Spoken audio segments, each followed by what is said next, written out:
Já estamos de volta ao programa Brasil Cristão ao vivo para todo o Brasil, além do Brasil. Também estamos na nossa página no Facebook.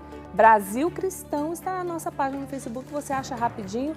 E no canal do CERN Brasil também estamos ao vivo. Então, para vocês internautas, né, sejam bem-vindos, queridos. Deixa a mensagem lá, daqui a pouquinho a gente dá uma passadinha. Já vai lá, olhar. Né, que a gente vai olhando ali a participação de vocês. Hoje o nosso tema é a via carismática na igreja e nós estamos falando da via carismática no contexto histórico da nossa igreja, da nossa fé. Para você que acha que esse mover, que a renovação carismática é coisa de agorinha, pouco, e que esse povo que surgiu agora, né, da renovação carismática, esse povo trocador de lâmpada, não.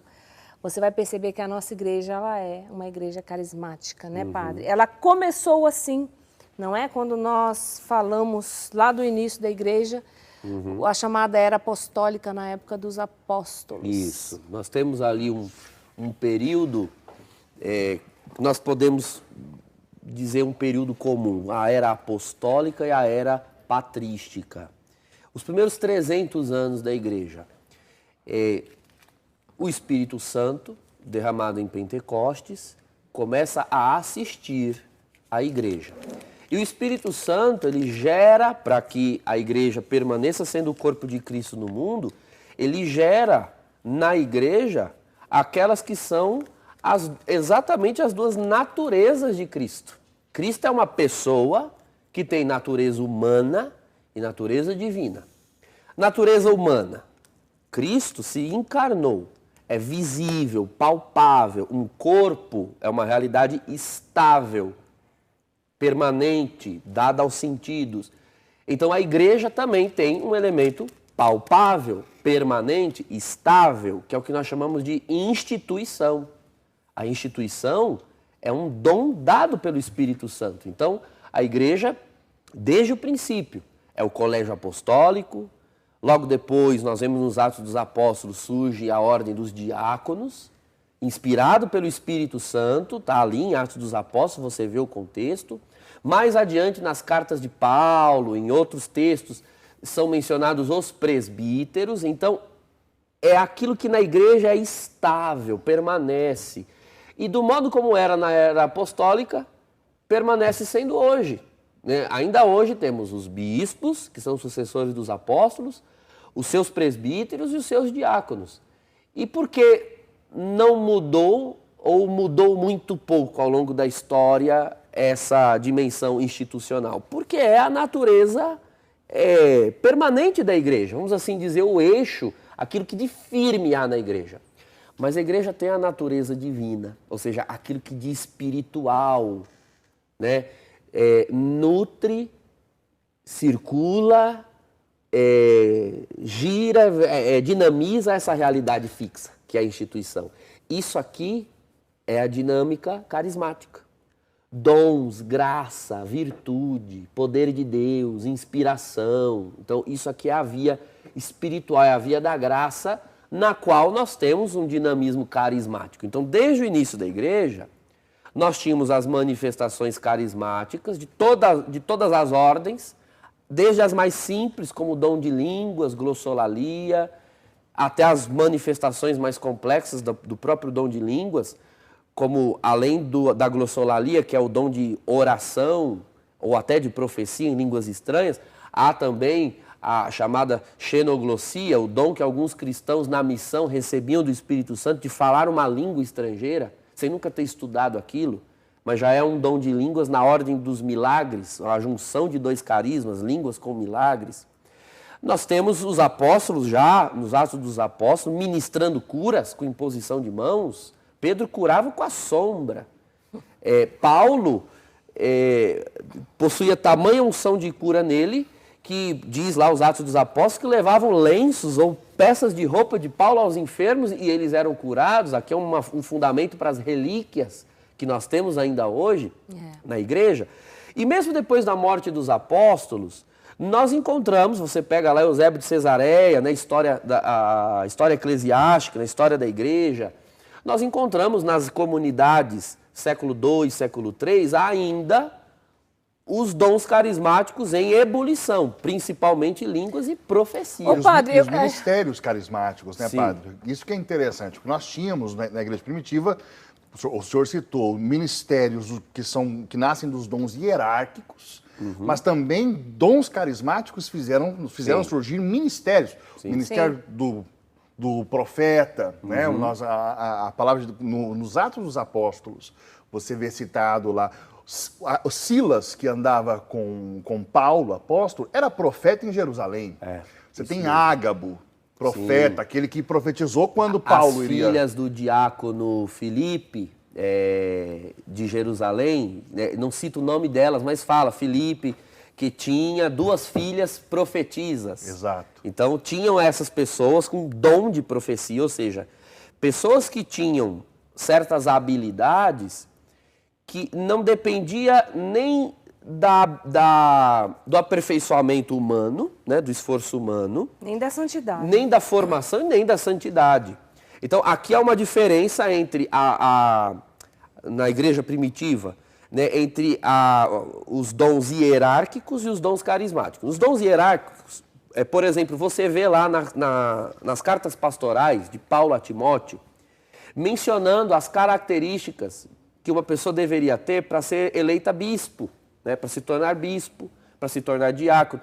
Então, se observava características humanas. Exato. Olha, deve ser uma pessoa que não é dada ao vinho, né, que seja fiel à sua esposa, né? Havia ainda a ordenação de pessoas casadas ali no 1º século, que seja uma pessoa que administra bem, enfim, características humanas, que, diga-se de passagem, uma pessoa que não as tinha, com esforço, podia adquiri-las, com virtude. Exato. Agora, dons carismáticos, não.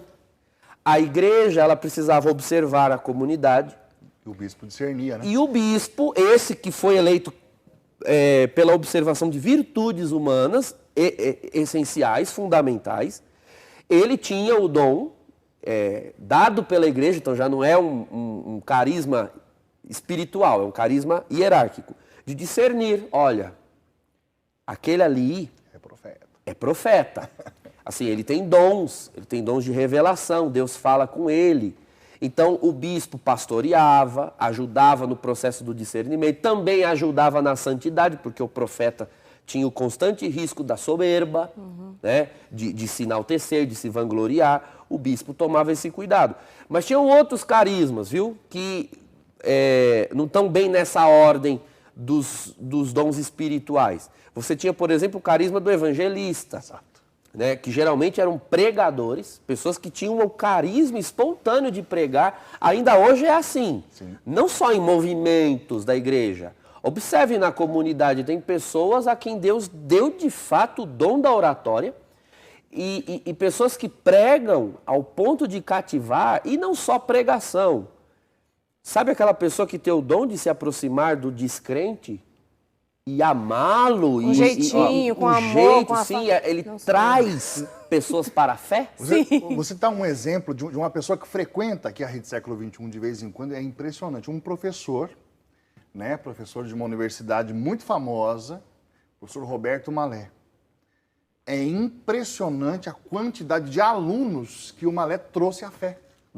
Porque ele tem um dom espiritual para isso, é algo impressionante. É o carisma de evangelista. Na igreja primitiva, quando se verificava esses carismas, essas pessoas eram como que instituídas de fato. Olha, precisamos criar uma frente, né, estratégias, coloque fulano, ciclano. A comunidade sabia quem eram os evangelistas, para trazer novos fiéis. Os profetas tinham que ficar longe dessa frente, inclusive. Tá? A igreja primitiva, ela tinha muito essa consciência. Os profetas era para o conserto com S, né? A correção. Os profetas era para o conserto dos fiéis. Exato. Quem já era convertido, então precisava constantemente dar ouvido aos profetas, aos mestres, né? Ao bispo. Ela já não precisava do ministério dos evangelistas. Se você pegasse um profeta e colocasse no evangelismo, era um fracasso, porque o profeta, ele não tolera a fraqueza, o pecado, ele não tolera. Então, ele tem uma dificuldade de exercer a caridade para com os de fora. Agora, é claro que na comunidade cristã, esses conviviam, tomavam a mesma Eucaristia, viviam em comunidade, por quê? Porque o profeta Padre, vão achar que o profeta não ama. Não, deixa eu concluir o raciocínio, que isso é importante. O profeta lembra o evangelista que ele não pode ser negligente, que ele está indo pregar uma verdade, que ele tem que ser incisivo. Sim. E o evangelista lembra ao profeta que ele não pode ser um intolerante, que ele não pode ser um sisudo. Veja, isso é a igreja. Um membro edifica o outro. É verdade. Uma igreja só de profetas seria um fracasso. Uma igreja só de evangelistas seria um fracasso. Exato. Então, não é que o profeta não ama, como você mencionou há pouco. Mas quem ensina o profeta a amar são os evangelistas, são os pastores, são os outros Graças a Deus cristãos. que tem evangelista. E quem ensina o evangelista a ser firme é o profeta, é o mestre, é o doutor. Existiam esses dons. Se você quiser ver esses títulos, está lá em Efésios capítulo 4, versículo 11. O apóstolo Paulo cita esses ministérios, que eram ministérios carismáticos, para além dos ministérios hierárquicos de bispo, presbítero, diácono. Ô, padre, agora o que eu queria perguntar aquela hora é o seguinte, a sensação que tem quando você vai lendo ali as cartas é que começou a pipocar dom para tudo quanto é lado, que de repente São Paulo falou assim, opa, peraí, vamos organizar isso aqui, ó. Aí ele começa a falar dos dons, né? Um vai fazer isso, mas o outro... Porque estava todo mundo ali recebendo dons ali espirituais. Paulo, ele oferece uma disciplina para o uso dos carismas no culto. Então, no culto, havia um culto em Corinto, na Acaia, sobretudo, que hoje equivale à Grécia, em que na liturgia havia um espaço para carismas. Então, a estrutura litúrgica ainda era muito semelhante à que nós temos hoje. É a estrutura de sempre, uma liturgia da palavra e uma liturgia eucarística. Paulo menciona na própria carta aos Coríntios, nos capítulos 10 e 11, Exato. sobre a mesa eucarística. Então, havia do Senhor aquilo que nos transmitiu. Então, havia a Eucaristia. Mas a Eucaristia ela era preparada por um rito da palavra. E era aqui, nesse culto da palavra, em que se liam textos do Antigo Testamento, salmos, e se liam as cartas. Então, eram lidas as cartas enviadas, né, ali em questão a carta dele, porque ele era um pai da comunidade, ele enviava aquele pergaminho e era lido. Após a leitura, o bispo, no caso o bispo no período de Paulo, da carta aos Coríntios, na década de 50 do primeiro século, era Apolo, que é citado na carta. Ele era o bispo de Corinto. Aliás, citado, a fama dele era um pregador poderoso da palavra. Era um pregador poderoso, diga-se de passagem, um grande evangelista. Tá? Outros textos que não os bíblicos falam um pouco mais sobre Apolo. Então, um grande evangelista, mas que subiu a categoria de bispo. Veja, os dons hierárquicos e os carismáticos não se opunham, nunca houve essa oposição. O que eu estou fazendo é uma distinção. Sim. Um bispo poderia ser um evangelista, mas não necessariamente. Um bispo podia ter dom de profecia, mas não necessariamente. Isso é muito interessante nós falarmos, porque já dando um salto para a realidade que nós temos hoje, os ministérios carismáticos vão desaparecer, né, padre? A gente vai falar disso. E nós vamos concentrar tudo isso nos ministérios hierárquicos. Então, o coitado do padre, ele tem que ser evangelista, ele tem que ser pastor, ele tem que ser mestre, ele tem que ser doutor, ele tem que ser... E não é assim sempre. Isso não é do metabolismo da igreja, ou seja, você depositar a expectativa carismática, toda a expectativa carismática, no ministro hierárquico.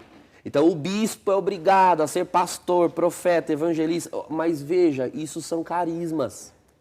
Nem todo mundo esgota em si todos os carismas. Olha, hoje eu pertenço à hierarquia. Eu sou um presbítero da igreja e sou pároco. Eu não acredito que eu tenha todos esses carismas. Que eu tenha recebido de Deus o carisma de mestre e doutor, e isso eu reconheço. Deus me deu o dom de ensinar. Sim. Nós que estamos perto sabemos. Claro. Sim, eu consigo ensinar. Óbvio. Tá certo. Agora, que eu possa manifestar a profecia enquanto carisma, isso também eu tenho a graça. Mas não sou profeta em todas as dimensões. Que eu tenha capacidade de evangelizar em alguns momentos, isso é fato. Mas eu não me vejo como um evangelista em todo momento, enquanto ministério, entende? Uma coisa, você pode manifestar um dom E não necessariamente esse dom em você ser um ministério constante, como é o caso do profeta, do evangelista. Então, não estou dizendo que um bispo, ele não possa ensinar. Ele tem, inclusive, esse munus ministerial. Mas todo bispo tem o dom de ser teólogo, professor? Não. Você não pode esperar isso de todos os bispos. Né? É cruel até É cruel. Isso. Você não pode depositar esse fardo. Né? Ou então, todo bispo tem que ter a profecia? Bom, você não pode depositar esse fardo nas costas do bispo. Ele é o pastor da igreja. Ele tem um ministério, ministério hierárquico. Deus vai dar esse dom para outros também. Sim. Agora, ali, na igreja primitiva, existia, então, essa distinção. Ora, se pegava os que tinham dons carismáticos e se introduzia na hierarquia, porque era mais fácil. Pô, tem um profeta ali, vamos ordená-lo presbítero. Tem um evangelista ali, por que não, então, ordená-lo bispo? Você já tem um bispo evangelista. Tinha também o dom, o ministério carismático de pastores, porque Paulo faz essa distinção. Sim, padre, eu tirei o senhor da explicação que o senhor estava fazendo sobre a liturgia em Corinto. Sim. Volta lá, sim. senão vamos depois... Tá. Não, só concluindo o raciocínio. Terminava a liturgia da palavra, havia, então, um momento, era um instante em Corinto, de liberdade para línguas. Então se fazia, havia uma liberdade para manifestação de línguas. Coincide com o momento das preces? Sim. E era próprio da comunidade, das comunidades da Acaia. Então se faziam preces, exaustivamente, porque a dinâmica da glossolalia é essa. Se apresentava as intenções, então hoje vamos orar, né? Vamos dar um exemplo, vamos orar pelo nosso bispo Apolo, que aqui está presidindo, por Paulo, que é o nosso pai na fé, que está lá em Éfeso, nos mandou a carta que foi lida hoje. Então vamos encenar que nós estamos em Corinto. Paulo nos mandou essa carta que foi lida hoje, nosso bispo Apolo, vamos orar pelas autoridades, por César, porque César os perseguia, mas os cristãos oravam por César. Oravam pelas autoridades. Que lindo. Então vamos apresentar. E aí todos começavam. Oravam, e quando faltavam as palavras, então entrava a glossolalia, as línguas, e alguns começavam a manifestar glossolalia de forma extinta para profetizar. E aqui que começava a confusão. Porque aí começava 3, 4 gritar bem alto em línguas estranhas, na esperança de ser interpretado por alguém ou de ele mesmo profetizar, e a coisa começava a virar uma bagunça. Por isso Paulo escreveu a carta. Olha, no momento de profetizar em línguas, 2 ou 3, e só se tiver intérprete. E o próprio que fala em línguas, que peça o dom de interpretar, que é o melhor. Então, quem for para falar em línguas, se for para falar em línguas e não for para interpretar, é melhor ficar quieto. Entende? Vocês dois já tiveram lá em casa em momentos de oração, né? Sim. Quem está nos acompanhando, quem sabe um dia você vai lá em um momento de oração comigo em Jandira. Mas geralmente os que falam em língua nos nossos momentos de oração, eles mesmos interpretam. Os próprios que profetizam vão falando em línguas, profetizando, falando em línguas e profetizando. Esse é o ideal, para que não haja bagunça. Mas isso foi algo pontual de Corinto, porque não é que toda a igreja, em toda a igreja primitiva, funcionava assim. As manifestações de línguas eram muito mais utilizadas na oração privada, tá? Na vida espiritual, em momentos que não o litúrgico. Por uma razão histórica e cultural, que não vai dar tempo de abordar aqui, sim, em Corinto e no norte da África, né, na região de Hipona, Cartago, também havia muito dessas manifestações na liturgia. Sim. Então isso era algo regional. Agora, com os profetas, ali na igreja primitiva, começou a surgir um problema no século III, tá? Já aqui mais ou menos para eu justificar para você, que nos acompanha, o porquê que nós temos essa impressão que tinha tantos carismas ali no período bíblico e de repente isso sumiu. O que foi que aconteceu? Exatamente. Né? Será que a igreja rejeitou o Espírito Santo? Não.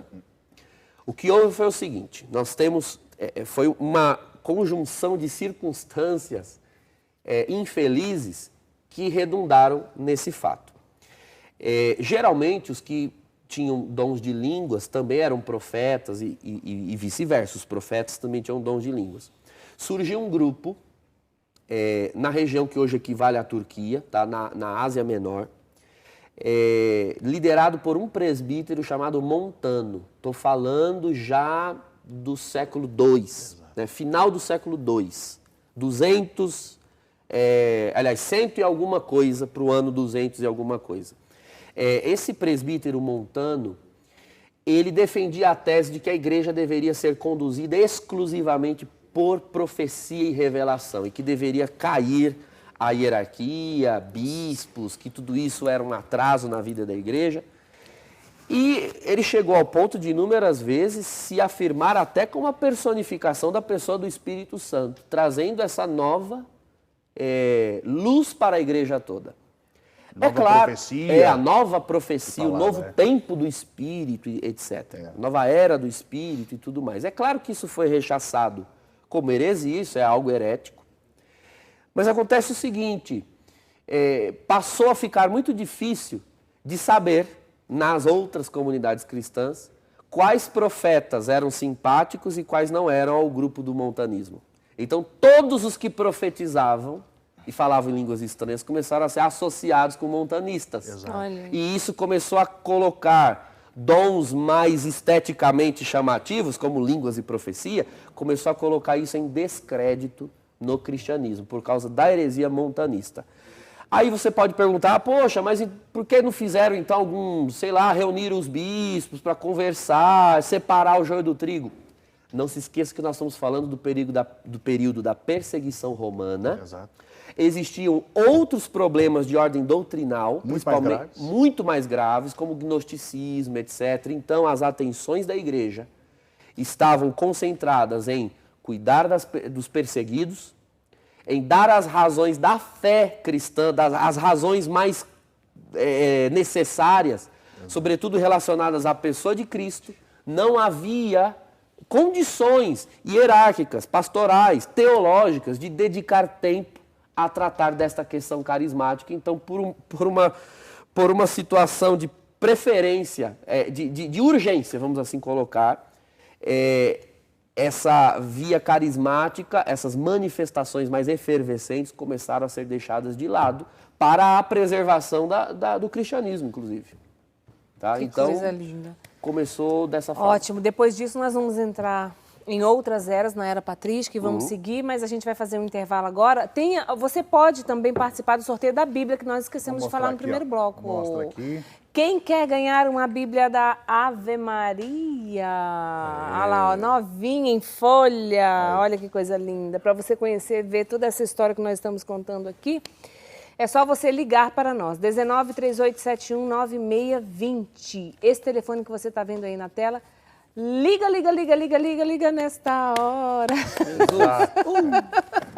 Liga para você participar do sorteio, já nós voltamos.